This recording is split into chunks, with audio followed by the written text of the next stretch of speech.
बड़े कैसी महसूस हो रही है? गर्मी गर्मी गर्मी है।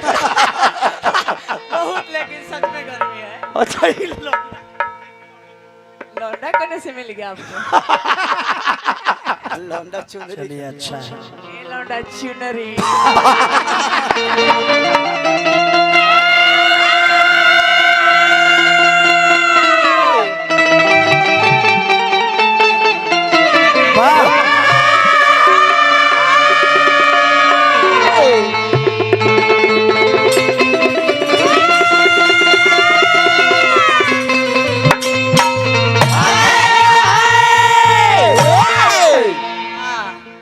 जुटल सुरता समाज के एक बार फिर से हमारा तरफ से आप सबकी बार बार हार्दिक हार्दिक अभिनंदन बंदन बा।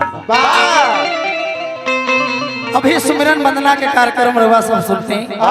किनका ले? हमरा मनीषा जी से बहुत सुंदर बहुत अच्छा अच्छा बहुत सुंदर भाव। एकदम गदगद हो गई। आपका गीत संगीत जब आंख मूंद के सुनते हैं तो लता मंगेशकर जी का मरने का अफसोस नहीं आता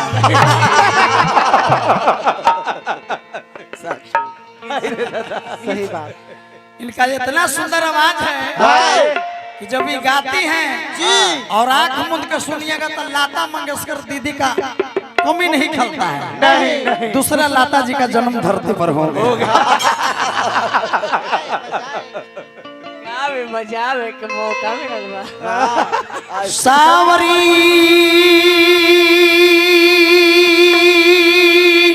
यार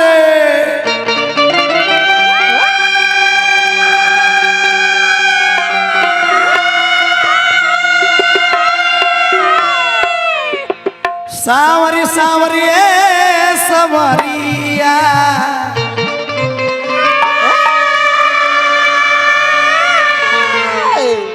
हमरा मैनेजर भैया जी मुखिया जी के तरफ से हमरा के 100 रुपया के पुरस्कार बना रही। हार्दिक स्वागत अभिनंदन बा। मुखिया जी से आग्रह करम कि एक बार तनी हमरा दल में आके आई तनी पवित्र कर दी। दल के ई रात भर खातिर हमर घर बा भैया तनी एक बार आ जाए अगना बा। आंगन के तनी सोच कर दी। पवित्र कर। आ जाए जब भगवान के दरबार में तनी आ जाए हाजिरी लगाइए ले बुला दल बनी त आ जाए क्या रमन बाबू स्वागत होइए जब आ जाए लगातार के बेटी सीट पहन ले हवा तू। रउआ के राज में मुखिया जी कोनो दुखिया जी न रहे ना खराब। यही बजरंग बली से हमने प्रार्थना करब। जय हो बना रही। सावरी यार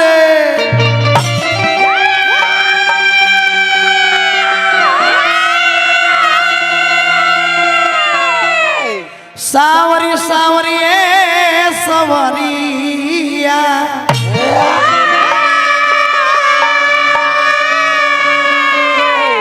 सावरी सावरिया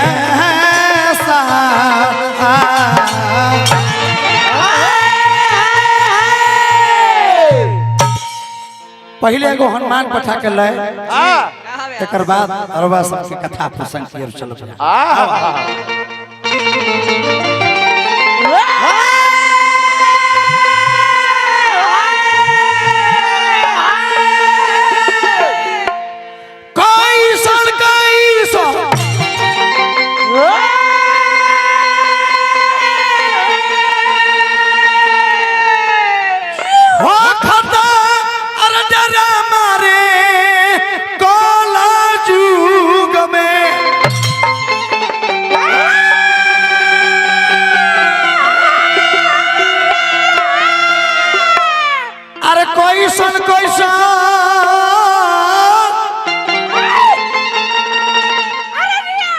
अरे हो खता अरे डरा मारे कला जुग में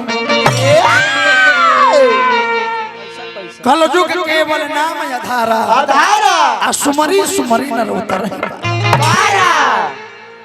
जी सतयुग में सत्य के 4 चरण, रहे त्रेता में सत्य के 3 चरण, रहे द्वापर में सत्य के 2 चरण, रहे आइए कलयुग में सत्य के 1 चरण बाचल बा।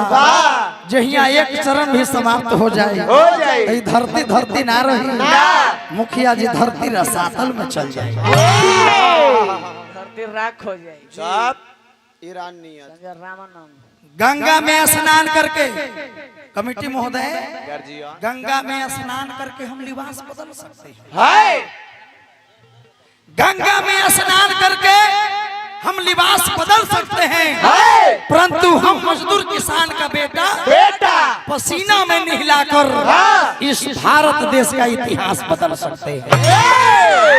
सही बात। जीव राइट जड़ बूझ हा भूख लगे तो भोजन कर लो, ये प्रकृति है। भूख लगे तो भोजन कर लो, ये प्रकृति है। बिना भूख के बार बार भोजन करना ये विकृति है।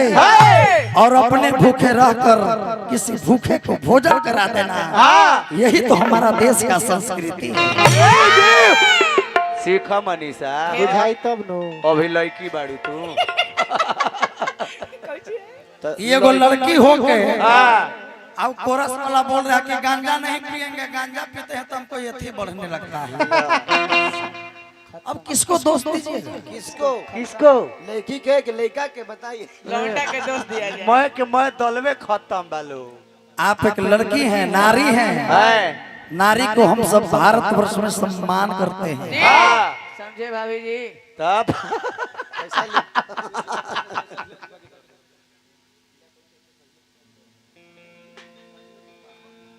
हमरे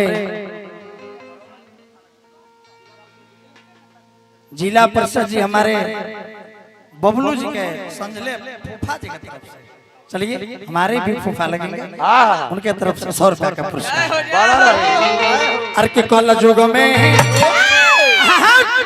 अर के कल जुग में, अरे क्वेश्चन क्वेश्चन हो जुग में क्वेश्चन हो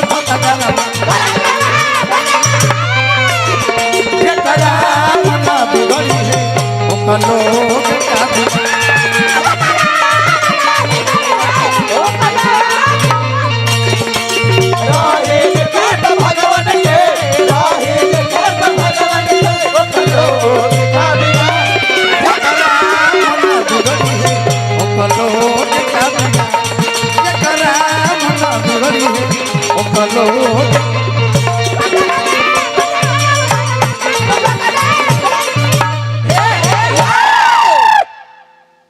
कैसी मनीषा भाभी जी 25 जगह खाली कान अब कहा आज कलयुग में क्या हो रहल बा? बा सब बेटा के ना कहो, ना। लेकिन कोनो कोनो ऐसा पुत्र हमें कुछ माता पिता जो 9 महीना गर्भ में रख के अपने बेटा को और बेटी को इस धरती पर जन्म देते हैं। माता और पिता में क्या अंतर है? क्या माता 4 गो रोटी बेटा को खाने के लिए देती है तो 2 गो रोटी गिनेगी, और खाने के लिए 4 रोटी देती है, लेकिन गिनेगी 2 गो। आज यदि वो खड़ा बाप मिल गल वो खिसिया बाप ना, हाँ हमार तब 10 जूता गिनतब 2 जूता। है जी कमर गलती पिंटू भैया। ननू माता अपने पुत्र को कमर पर लेती है, है बेटा मैं जहाँ देख रही हूँ हाँ। तुम वहाँ तक देखो। देखो और बाबूजी अपने पुत्र को कान्हे पर लेते हैं हाँ। कि बेटा मैं जहाँ देख रहा हूँ हाँ। उससे तुम अधिक देखो। मन प्रमोशन में रहो। इस धरती पर माता पिता ही एक ऐसे हैं जो पुत्र से हाँ निस्वार्थ प्रेम करते हैं। सही बात दुनिया में कोई नहीं ना चाहे हम हम्म सब इसका। अरे गरीबी तोड़ देती है जो रिश्ते खास होते हैं, गरीबी तोड़ देती है जो रिश्ते खास होते हैं। पराए अपने तब होते हैं जब रुपये पास होते हैं। जी जी एकदम राइट है, राइट। ओ ठलाली लगावला से ना होई मनीषा, ओ ठलाली चमकला से ना ना निमन निमन बात तहरा सीखे के पड़ी, निमन निमन बात तहरा सीखे के पड़ी। समझे भाभी जी। दूगो गाना गावला से तू ब्यास ना हो जाए ना बेरासी एकरा खातिर साधना करे के पड़ेला लइका कहता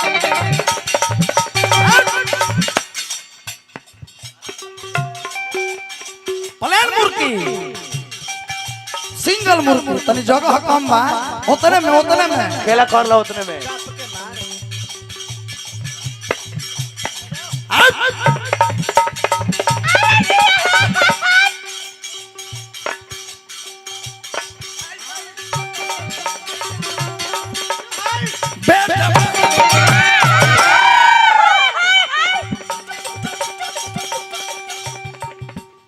एगो जल गलवा के देख लगी थे खेत ई सफेदी के अंगा पहन ले है। अपना वजन से बेसी ढोलक ले लेही ना अब बाजी तो आई अब बजैत है ना बजावे ला त पाऊ खाली दीप पड़ाक दीप पड़ाक। लगा था कि पढ़ने से पहले खेत में घर चुकंदर बैठल है ना।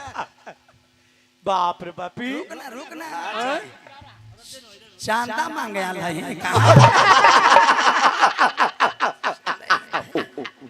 के बजाता है के बिना मतलब के पिटले है जा ढोई ढोई बाटा मास कहीं का।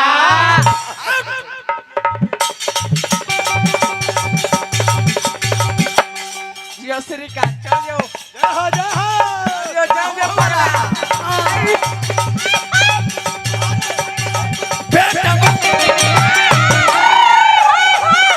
ये हा बबुआ बेटा बाप के कहना न माने रोज दे तारगार जुग में रोज दे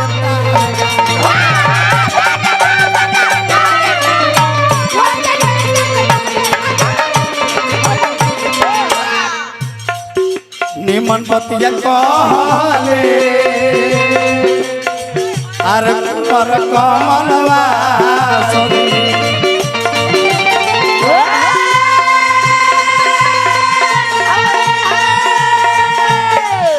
निमन बतिया कहले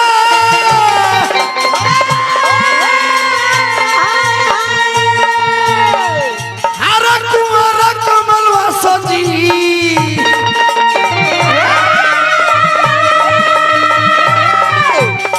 कोई कबतिया के लामा ए हो कोई कबतिया के लामा कोलू वो सब बिगड़ जाई।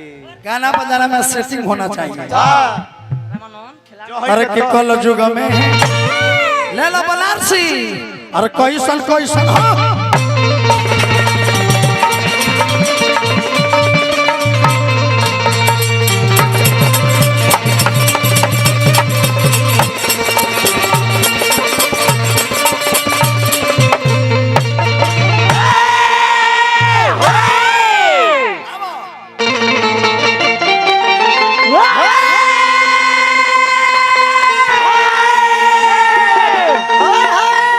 गौनाई का और कहानी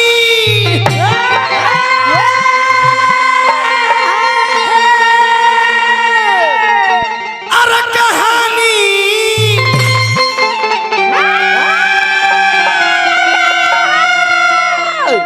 अरे कहानी हो तनी ध्यान दे के सुनी ना बचवा कि तनी ध्यान दे के सुनी ना अरे कहानी हो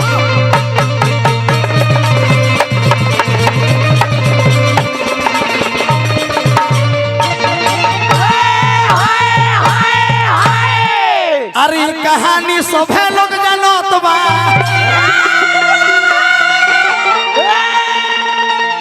ई कहानी सभे लोग जानत बा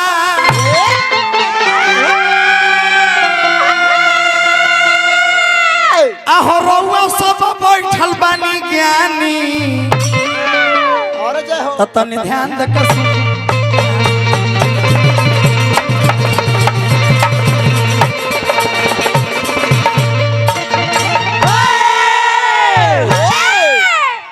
अरे की मोहनी हो रूपावा बनवले जब हरि जी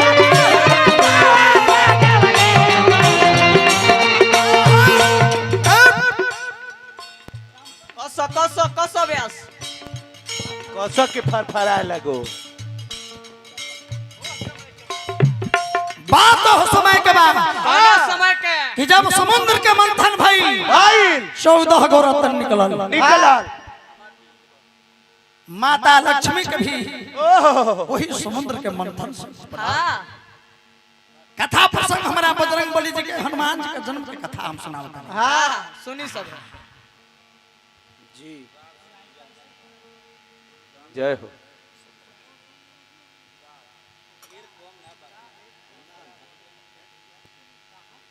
हमरा से पूजन सिंह जी जी सुबेदार के पोस्ट पर बाने कार्यरत बाने हमरा तरफ से हार्दिक हार्दिक अभिनंदन वंदन बा। हे बजरंग बली अपनी अदालत में मुझे जमानत रखना।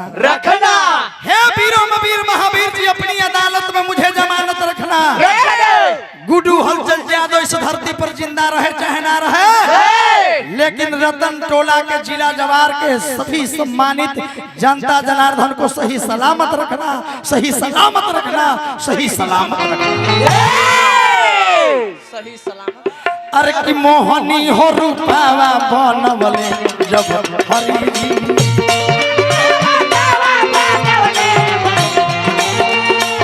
मोहनी हो रूपावा बनवले जब हरि जी।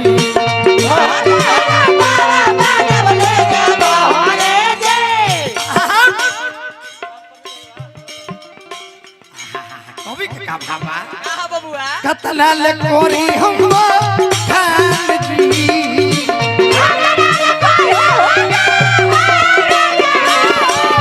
कतना ले कोरी हम खान जी,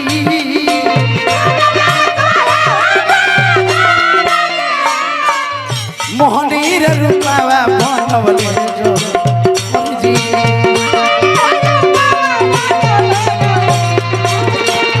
मोहनी रे रूपावा बनवले जब हरि जी।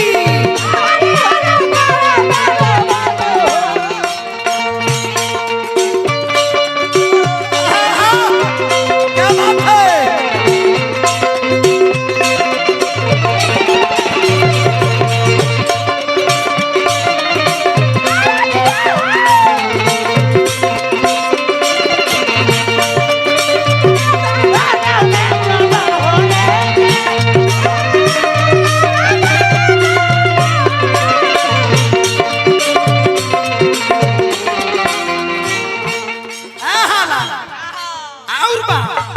धन है गर्जियान।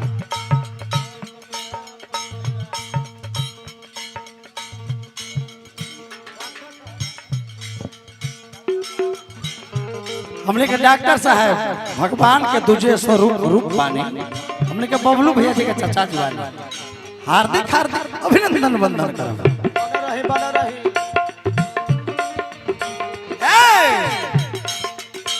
सब देवता बैठो न के शरणा,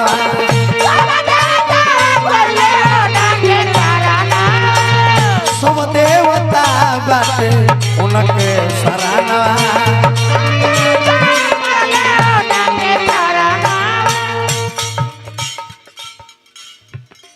रुको हो, डायरी मत पलटो ना ये सब डायरी में ना मिली। डायरी में ना मिलता ना मिलता हूँ। ना मिलता वो तोरा गुरुजी भी गुड्डू हल चल करे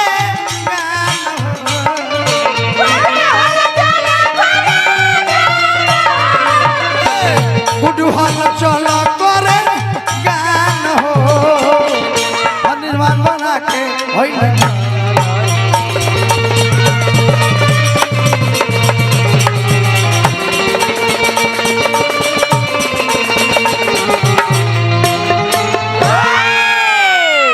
अमृत पिया खातिर सब लोग में होड़ मचल बा, लेकिन जब 20 के बारी आई तो 20 पिया खातिर केहू तैयार नहीं। देवता लोग के चिंता हो गई कि अमृत पिया खातिर सब लोग मारा मारी कइले बाड़े। अई विषवा के ग्रहण के करी है ये करी रे दादा। वही देवों में देव महादेव जी भूतनाथ। जय हो जय हो। बड़ा रहे प्रमोद जी हल्दी छपरा हाँ बदल टोला चलिए प्रेम उच्च श्रवा घोड़ा ऐरावत हाथी अमृत 20 मदिरा 14 होगा रत्न निकलल अमृत पिया खाते सब लोग लाइन लगल बा देवता लोग राक्षस लोग सब लोग सब लेकिन जब अमृत पे में मनीषा लाइन में है संतोष कुमार भैया जी बहुत बहुत रुपया का पुरस्कार हार्दिक स्वागत अभिनंदन।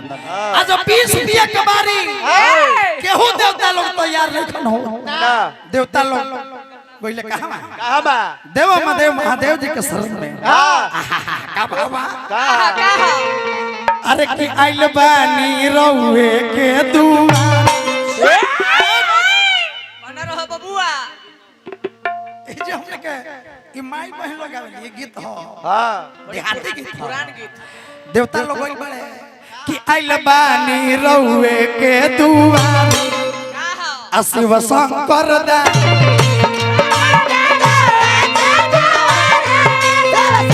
आइल बानी रउए के दुआरी शिव शंकर दा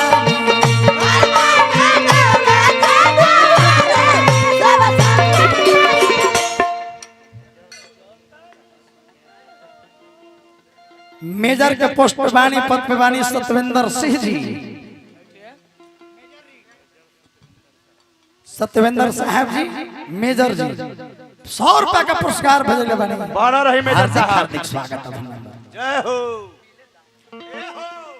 ए हो शिव शंकर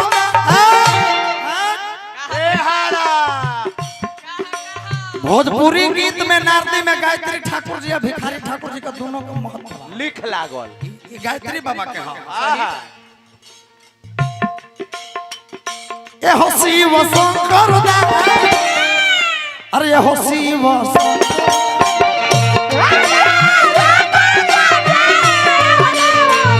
ए हो शिव शंकर दानी ए हो शिव शंकर दानी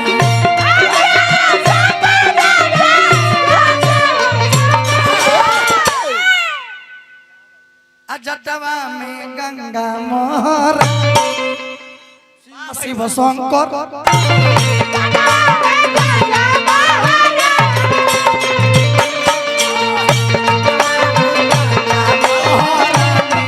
शिव शंकर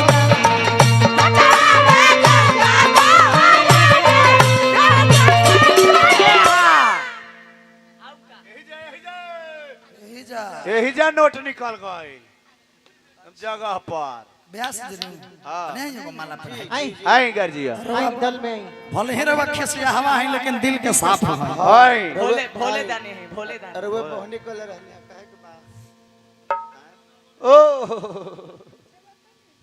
हाय रे मर्द ओकरा के डोरी उल्टे के पड़ गइल देखा तो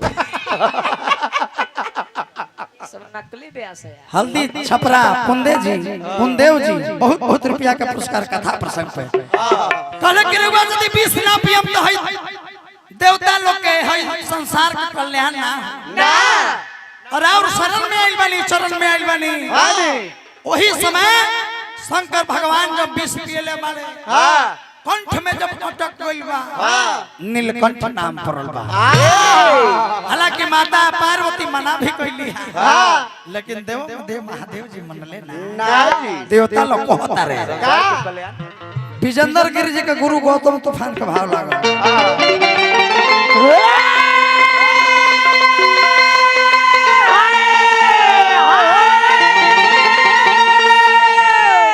अरे हाथ जोड़ी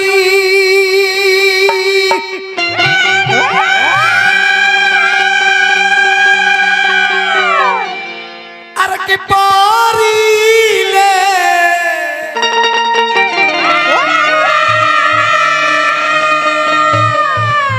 अहो चराना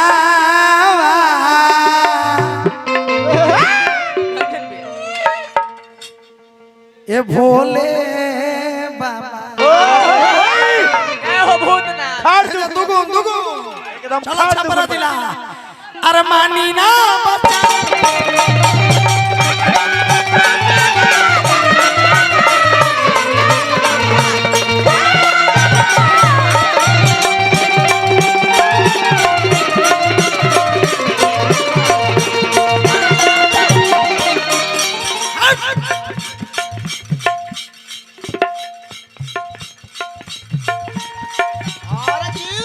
बनारसी ठेका यही है तो गुण में खेला ना होगा ना बजाना ये पटना जिला है दियर के क्षेत्र लयदार क्षेत्र है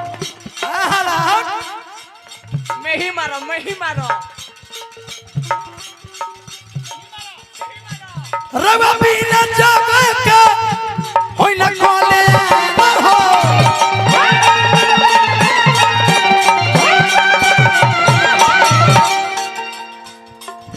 मैं ही मारो प्यास मैं ही मारो यही है रवा बिना जगह के होई ना कोले हो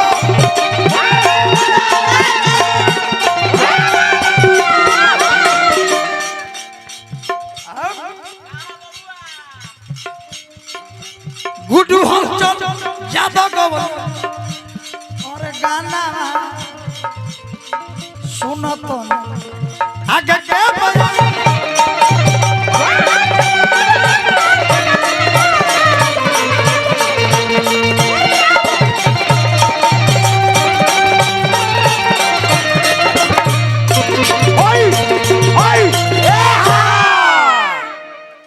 हमरा के कथा प्रसंग पर हुआ सब पुरस्कार देनी हजारों हजार रुपया और वह सब धन्यवाद एह गांव नगर समाज कलाकार का धरती है लेदार का धरती है ना कथा प्रसंग पर ब्यास से पैसा ना कथा प्रसंग पर मिला गीत संगीत माटी हो गई माटी जब से लेडीज लोग ब्यास में गायिका हो गई माटी क देनी से कैसे फुहर बोल बोल के ढेर तो लौंडो व्यास बने वही देव मदा महादेव जी देवता इस सृष्टि के कल्याण खातिर पान पीनी विष पियनी कंठ में अटकल नीलकंठ नाम पड़ल वही विष ये धरती पर थोड़ा थोड़ा गिरल ओकरा से विषैला सर्प फैल बिच्छू जब शंकर भगवान विष्णु जी जब मोहनी के रूप धारण बना के आ देवता लोग के जब अमृत के पान करावत रहले शंकर भगवान कहले कि हे प्रभु ओ दृश्य हमहु देखे खातिर हमर नैना तरसता रूप हमहु देख अरे के दरसना तनी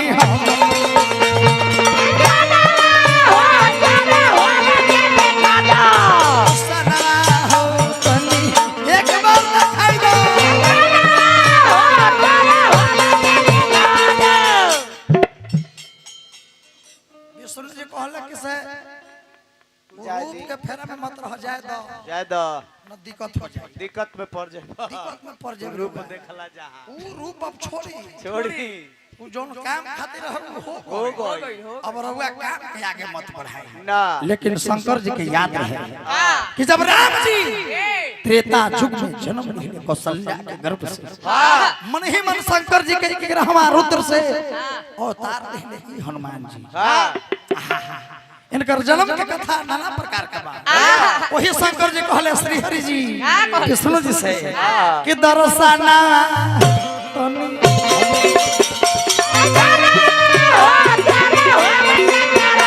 दरसना हो हमके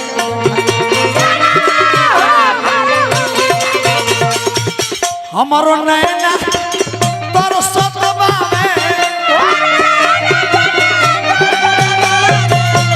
हमारो नैना तोर सतबा में दर्शनवा हो